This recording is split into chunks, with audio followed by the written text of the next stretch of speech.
আজ আমরা পৌঁছে গিয়েছিলাম, অর্থাৎ মাননীয় প্রধানমন্ত্রী নরেন্দ্র মোদী একনিষ্ঠ সৈনিক, অর্থাৎ বলা চলে যাকে, উনি হলেন কামিনী তেওয়ারি।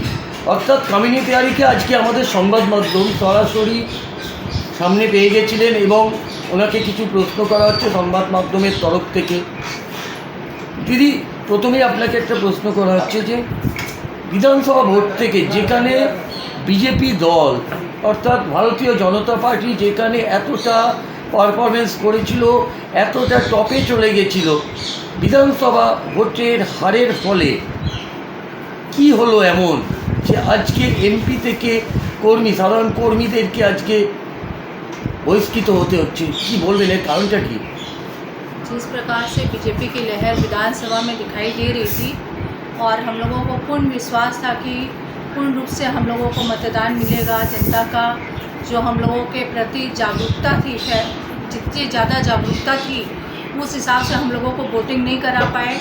उसका मूल कारण है कि यहाँ की जो राजनीतिक है, ममता दीदी की राजनीतिक है, वो एक तरह से देखा जाए तो लूटपाट की राजनीतिक है जो यहाँ चलती है।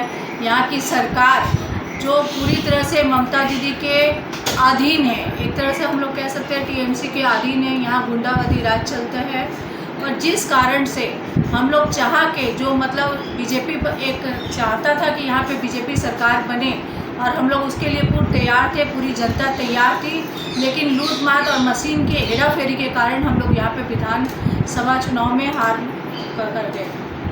দিদি, দেখা গেছে যে পৌরসভা ভোটেও আপনার বিজেপি পারফরমেন্স খুব খারাপ হয়েছে, খুব কম জায়গায় দেখা গেছে বিজেপি প্রার্থীরা জয়ী হয়েছে। এর কারণটা কি আপনার?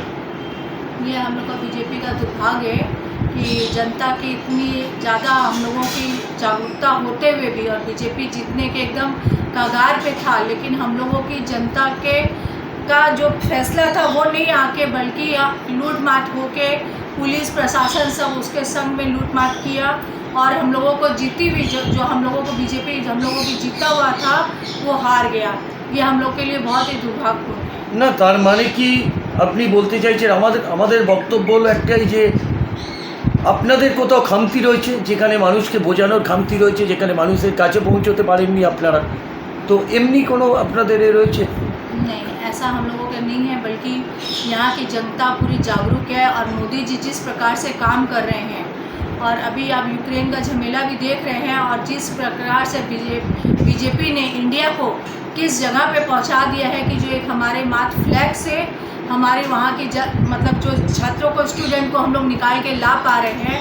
और जो आज 370 धारा कश्मीर में लगाए और जब कश्मीर में इतना झमेला हुआ था वहाँ के हम लोग अपने लोगों को अपने देश में नहीं बचा पाए थे और आज बीजेपी इतना मतलब इंडिया इतना आगे बढ़ गया है कि हम लोग दूसरे देश से, यूक्रेन से भी अपने भारतीय छात्रों को वहाँ से सलामत निकाल के ला पा रहे हैं।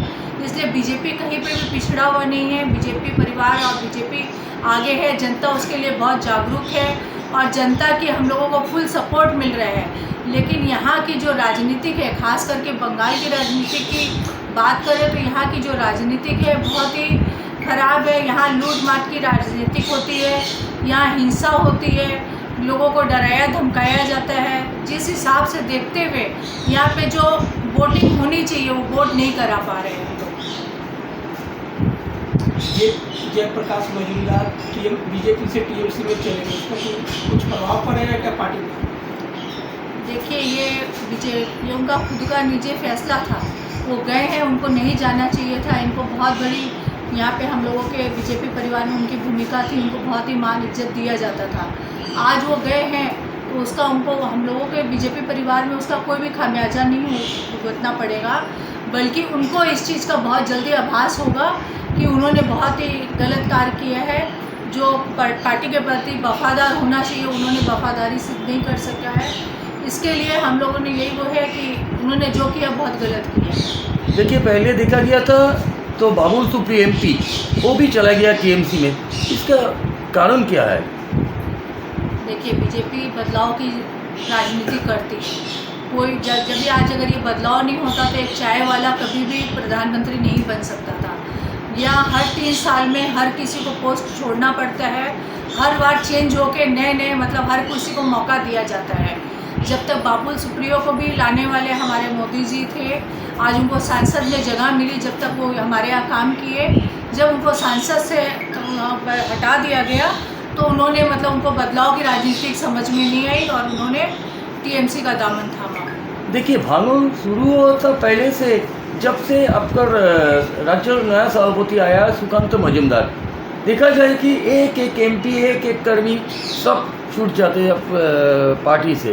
क्या देखिए, हम लोगों में सबसे बड़ी ये एक बीजेपी एक ऐसा दल है जो हम लोगों में बदलाव सुनिश्चित है।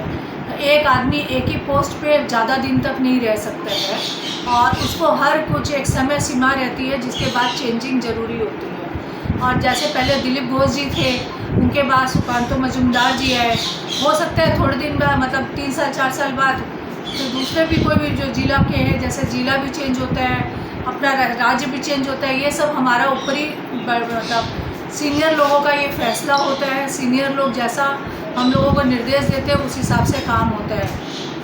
देखिए, जो निकल जा रहा है, ठीक है, 2024 में इसका कोई असर पड़ेगा ये पार्टी के अंदर? नहीं, ये हमारे जो केंद्र की जो सरकार है वो इतनी मजबूत है और जिस प्रकार से वो काम कर रही है उसका हम लोगों को पूर्ण विश्वास है कि इसका 2024 में कोई असर नहीं पड़ेगा, बल्कि बहुमत से, फुल बहुमत से हम लोगों का मतलब वोटिंग होगा। अच्छा, कल यूपी में रिजल्ट आने वाला है, क्या बोलिए यहाँ? हम लोग पूर्ण रूप से निश्चिंत है कि बाबा आ रहे हैं और हम लोग उसका जश्न भरपूर जोश से मनाएंगे। पहली होली हम लोगों की 10 तारीख को ही मनेगी, उसके बाद ही 17 तारीख को होली। अच्छा, सामने होली है, वो आज वासी हो तो क्या बोलिए है, क्या संदेश दिए है? हमारे को यहाँ की आम जनता को एक ही संदेश है, होली हर्षोल्लास का त्यौहार है, इसको आप लोग हंसी खुशी मनाएं। ऐसा कोई भी मतलब गलत तो वो प्रभाव नहीं पड़े, रंग से या पानी फेंक के जिस हिसाब से यहाँ पे दुर्निचार होता है, लोगों के संग बदतमीजी की जाती है, ऐसा कोई भी काम ना करे जिससे जनता को तकलीफ़ हो, बल्कि उसको हर्षोल्लास से मनाएं और जनता के साथ उसका सबको हम लोग साथ देंगे इस चीज़ के लिए कि जनता के साथ खड़े हैं। अभी जैसे बीजेपी आ रही है उसके लिए हम लोग भगवा पूर्ण रूप से भगवा फैलाएंगे। অনেক ধন্যবাদ। আজকে আমাদের সামনে মাননীয় প্রধানমন্ত্রী নরেন্দ্র মোদীর আশীর্বাদ জন্য প্রার্থী যিনি ছিলেন, উনি আজ আমাদের সংবাদ মাধ্যমকে যে টাইম দিলেন, অনেক ধন্যবাদ দিদি আপনাকে, আপনার অমূল্য সময় বার করে দেওয়ার জন্য আমাদের সংবাদ মাধ্যমের তরফ থেকে আমরা